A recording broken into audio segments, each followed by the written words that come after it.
Welcome to the study Sudeep YouTube channel. ನೀವೇನಾದರೂ ನಮ್ಮ channel ಹೊಸಬರಾದರೆ subscribe ಆಗಿ ಮತ್ತು ಶೇರ್ ಮಾಡಿ, ಲೈಕ್ ಮಾಡಿ. ಹಾಗೂ ಸ್ಪರ್ಧಾ ವಿಜೇತ ಮ್ಯಾಗ್ಜಿನ್ ಮಾರ್ಚ್ ತಿಂಗಳ ವಿಜೇತ ಯಾರು ನೋಡಿಲ್ವೋ ನಮ್ಮ ಪ್ಲೇ ಲಿಸ್ಟಲ್ಲಿದೆ, ಹೋಗಿ ಸರಿಯಾಗಿ ಎಲ್ಲರೂ ಒಂದು ಸಲ ನೋಡಿಕೊಳ್ಳಿ. ಎಲ್ಲ ವೀಡಿಯೋಸ್ ನೋಡಿ ಫ್ರೆಂಡ್ಸ್. ಇವತ್ತಿನ ವಿಡಿಯೋದಲ್ಲಿ ನಾವು ನ್ಯೂಸ್ ಪೇಪರ್ ಬಗ್ಗೆ ಮಾಹಿತಿಯನ್ನು ನೋಡೋಣ. ಫಿಫಾ ರ್ಯಾಂಕಿಂಗ್ 121ನೇ ಸ್ಥಾನಕ್ಕೆ ಕುಸಿತ ಭಾರತ ತಂಡ. ಅಂದರೆ ಭಾರತದ ಪುರುಷ ಫುಟ್ಬಾಲ್ ತಂಡ ಫಿಫಾ ರ್ಯಾಂಕಿಂಗ್ನಲ್ಲಿ 121ನೇ ಸ್ಥಾನಕ್ಕೆ ಕುಸಿದಿದೆ.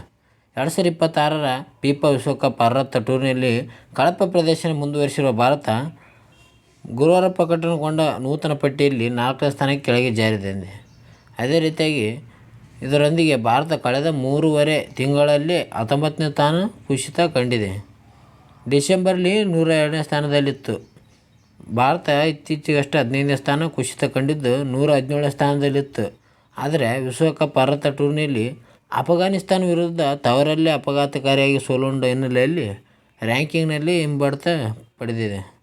ಈಗ ಭಾರತ ಎಷ್ಟನೇ ಸ್ಥಾನದಲ್ಲಿದೆ ಅಂದರೆ 121ನೇ ಸ್ಥಾನದಲ್ಲಿದೆ. ಅದೇ ರೀತಿಯಾಗಿ ಡೋಪಿಂಗ್ ಉಲ್ಲಂಘನೆ ಭಾರತಕ್ಕೆ ಅಗ್ರಸ್ಥಾನ. ಉದ್ದೀಪನ ಮದ್ದು ಪರೀಕ್ಷೆಯಲ್ಲಿ ಅತಿ ಹೆಚ್ಚು ಅನುತ್ತೀರ್ಣಗೊಂಡ ಕ್ರೀಡಾಪಟುಗಳ ದೇಶಗಳ ಪೈಕಿ ಭಾರತ ಅಗ್ರಸ್ಥಾನದಲ್ಲಿದೆ.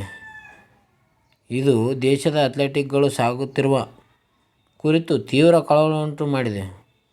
ವಿಶ್ವ ಉದ್ದೀಪನ ಮತ್ತು ಮದ್ದು ತಡೆ ಘಟಕ ಬಿಡುಗಡೆ ಮಾಡಿರುವ 2022ರ ಪರೀಕ್ಷಾ ಅಂಕಿಅಂಶಗಳ ವರದಿಯಲ್ಲಿ ದಕ್ಷಿಣ ಆಫ್ರಿಕಾ 2ನೇ ಸ್ಥಾನದಲ್ಲಿದೆ. ದಕ್ಷಿಣ ಆಫ್ರಿಕಾ 2ನೇ ಸ್ಥಾನದಲ್ಲಿದೆ. ಅದೇ ರೀತಿ 2000ಕ್ಕೂ ಅಧಿಕ ಮಾದರಿಗಳನ್ನು ಪರೀಕ್ಷಿಸಿದ ದೇಶಗಳ ದಲ್ಲಿ ಭಾರತ ಅತ್ಯಧಿಕ ಶೇಕಡಾವಾರು ಡೋಪ್ ಪರೀಕ್ಷೆ ಅನುತ್ತೀರ್ಣಗೊಂಡವರಲ್ಲಿ ಮೊದಲ ಸ್ಥಾನದಲ್ಲಿದೆ. ಅದೇ ರೀತಿ ಭಾರತವು 3865 ಮಾದರಿಗಳನ್ನು ಪರೀಕ್ಷಿಸಿದೆ. ಅದರಲ್ಲಿ 125 ಮಾದರಿಗಳು ಪ್ರತಿಕೂಲ ವಿಶ್ಲೇಷಣಾತ್ಮಕ ಫಲಿತಾಂಶಗಳನ್ನು ನೀಡಿವೆ. ಇದು ಮಾದರಿಗಳ ಶೇಕಡ 3.2ರಷ್ಟಿದೆ ಎಂದು ವಾಡಾ ತಡರಾತ್ರಿ ಬಿಡುಗಡೆ ಮಾಡಿದ ವರದಿಯಲ್ಲಿ ಉಲ್ಲೇಖಿಸಲಾಗಿದೆ. ಅದೇ ರೀತಿ ಪರೀಕ್ಷಿಸಿದ ಮಾದರಿಗಳ ಸಂಖ್ಯೆಯ ವಿಷಯದಲ್ಲಿ ಭಾರತವು ಪಟ್ಟಿಯಲ್ಲಿ 11ನೇ ಸ್ಥಾನದಲ್ಲಿದೆ. ಆದರೆ ಡೋಪಿಂಗ್ ಉಲ್ಲಂಘನೆಗಳ ಸಂಖ್ಯೆಯು ಪ್ರಮುಖ ಕ್ರೀಡಾ ರಾಷ್ಟ್ರಗಳಾದ ರಷ್ಯಾ, ಅಮೆರಿಕ, ಇಟಲಿ, ಫ್ರಾನ್ಸ್ಗಿಂತ ಹೆಚ್ಚಾಗಿದೆ. ದಕ್ಷಿಣ ಆಫ್ರಿಕಾ 2023ರ ಪರೀಕ್ಷಿಸಿದ ಮಾದರಿಗಳಿಂದ ಶೇಕಡ 2.9ರಷ್ಟು ಪ್ರತಿಕೂಲ ಫಲಿತಾಂಶವನ್ನು ನೀಡಿದೆ. ಅದೇ ರೀತಿಯಾಗಿ ಕರ್ನಾಟಕ ಹೈಕೋರ್ಟ್ ಬಗ್ಗೆ ಕೊಲಿಜಿಯಂ ನಿರ್ಧಾರ, 5 ಹೆಚ್ಚುವರಿ ಜಡ್ಜ್ಗಳ ಕಾಯಂಗೆ ಶಿಫಾರಸು. ಕರ್ನಾಟಕದ ಹೈಕೋರ್ಟ್ನ 5 ಹೆಚ್ಚುವರಿ ನ್ಯಾಯಮೂರ್ತಿಗಳನ್ನು ಕಾಯಂಗೊಳಿಸಲು ಸುಪ್ರೀಂ ಕೋರ್ಟ್ನ ಕೊಲಿಜಿಯಂ ನಿರ್ದೇಶಿಸಿದ್ದು, ಈ ಹೆಸರುಗಳನ್ನು ಕೇಂದ್ರಕ್ಕೆ ಕಳುಹಿಸಿಕೊಟ್ಟಿದೆ. ಹಾಗೆಯೇ ನ್ಯಾಯಮೂರ್ತಿ ಗುರು ಸಿದ್ದಯ್ಯ ಬಸವರಾಜ್ ಅವರನ್ನು ಹೊಸದಾಗಿ ಹೆಚ್ಚುವರಿ ನ್ಯಾಯಮೂರ್ತಿಗಳಾಗಿ ನೇಮಕ ಮಾಡಲು ನಿರ್ದೇಶಿಸಿದೆ. ಯಾರನ್ನು? ನ್ಯಾಯಮೂರ್ತಿ ಗುರು ಸಿದ್ದಯ್ಯ ಬಸವರಾಜ್. ಅದೇ ರೀತಿಯಾಗಿ ಮುಖ್ಯ ನ್ಯಾಯಮೂರ್ತಿಗಳಾದ ಡಿ.ವೈ. ಚಂದ್ರಚೂಡ್ ನೇತೃತ್ವದ ಕೊಲಿಜಿಯಂ ನಿರ್ಧಾರ ತೆಗೆದುಕೊಂಡಿದೆ. ನ್ಯಾಯಮೂರ್ತಿಗಳಾದ ಚೆಪ್ಪು ಡೀರ್, ಮೋನಪ್ಪ ಪೊಚ್ಚಣ್ಣ, ಅನಿಲ್ ಭೀಮಸೇನ್ ಕಟ್ಟಿ, ಚಂದ್ರಶೇಖರ್ ಮೃತ್ಯುಂಜಯ ಜೋಶಿ, ಉಮೇಶ್ ಮಂಜುನಾಥ್ ಭಟ್ ಅಡಿಗ ಮತ್ತು ತಲಕಾಡು ಗಿರಿಗೌಡ ಶಿವಶಂಕರಗೌಡ ಅವರನ್ನು ಕಾಯಂ ನ್ಯಾಯಮೂರ್ತಿಗಳಾಗಿ ನೇಮಕ ಮಾಡಲು ಶಿಫಾರಸು ಮಾಡಿದೆ. ಅದೇ ರೀತಿಯಾಗಿ ಮುಂದಿನ ನೋಡೋಣ. ಅಗ್ನಿ ಫ್ರೈಮ್ ಯಶಸ್ವಿ ಉಡಾವಣೆ ಆಗಿದೆ. ಸೇನಾ ಶಕ್ತಿ ವೃದ್ಧಿಯಾಗಿದೆ. ಅಣ್ವಸ್ತ್ರ ಸಾಮರ್ಥ್ಯದ ಹೊಸ ಪೀಳಿಗೆಯ ಖಂಡಾಂತರ ಕ್ಷಿಪಣಿ ಅಗ್ನಿ ಫ್ರೈಮ್ ತಡರಾತ್ರಿಯಾಗಿರುವ ಉಡಾವಣೆಯನ್ನು ಭಾರತವು ಒಡಿಶಾದ ಕರಾವಳಿಯ ಅಬ್ದುಲ್ ಕಲಾಂ ದ್ವೀಪದಲ್ಲಿ ಯಶಸ್ವಿಯಾಗಿ ನೆರವೇರಿಸಿದ್ದು, ದೇಶದ ಶತ್ರು ನಿಗ್ರಹ ಸಾಮರ್ಥ್ಯವನ್ನು ಹೆಚ್ಚಿಸಿದೆ. ಬುಧವಾರ ರಾತ್ರಿ ಈ ಪರೀಕ್ಷಾರ್ಥ ಉಡಾವಣೆ ನಡೆದಿದ್ದು, ವಿವಿಧ ಸ್ಥಳಗಳಲ್ಲಿ ನಿಯೋಜಿಸಲಾಗಿದ್ದ ವಿವಿಧ ಶ್ರೇಣಿಯ ಸಂವೇದನಾಯುಕ್ತಗಳಿಂದ ಸೆರೆಹಿಡಿಯಲಾದ ಡೇಟಾದಿಂದ ದೃಢೀಕರಿಸಲ್ಪಟ್ಟಂತೆ ವಿಶ್ವಾಸಾರ್ಹ ಕಾರ್ಯಕ್ಷಮತೆಯನ್ನು ಮೌಲ್ಯೀಕರಿಸುವ ಪ್ರಯೋಗದ ಎಲ್ಲ ಉದ್ದೇಶಗಳನ್ನು ಅದು ಪೂರೈಸಿದೆ ಎಂದು ರಕ್ಷಣಾ ಇಲಾಖೆ ತಿಳಿಸಿದೆ. ಅದೇ ರೀತಿಯಾಗಿ ರಕ್ಷಣಾ ಸಂಶೋಧನೆ ಮತ್ತು ಅಭಿವೃದ್ಧಿ ಸಂಸ್ಥೆ DRDO ಜೊತೆ ಸೇನೆಯ ಕಾರ್ಯತಂತ್ರ ಸಿಬ್ಬಂದಿ ಈ ಉಡಾವಣೆ ಕೈಗೊಂಡಿತ್ತು. ಈ ಕ್ಷಿಪಣಿಯು ನೇರ ಕ್ಷಿಪಣಿಯಾಗಿದೆ.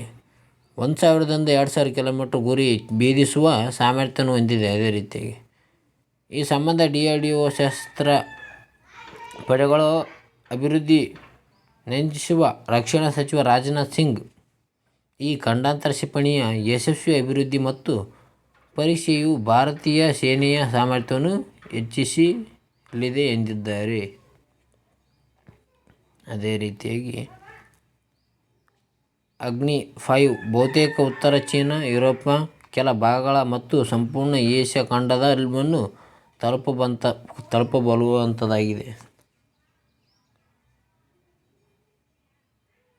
ಅದೇ ರೀತಿಯಾಗಿ ಭಾರತ ಮೊದಲ ದೇಶಿ ಕ್ಯಾನ್ಸರ್ ಚಿಕಿತ್ಸೆಗೆ ಚಾಲನೆ. ದೇಶದ ಮೊದಲ ಸ್ವದೇಶಿ CAR-T ಸೆಲ್ ಕ್ಯಾನ್ಸರ್ ಚಿಕಿತ್ಸಾ ಪದ್ಧತಿಗೆ ರಾಷ್ಟ್ರಪತಿ ದ್ರೌಪದಿ ಮುರ್ಮು ಅವರು ಚಾಲನೆ ನೀಡಿದ್ದಾರೆ.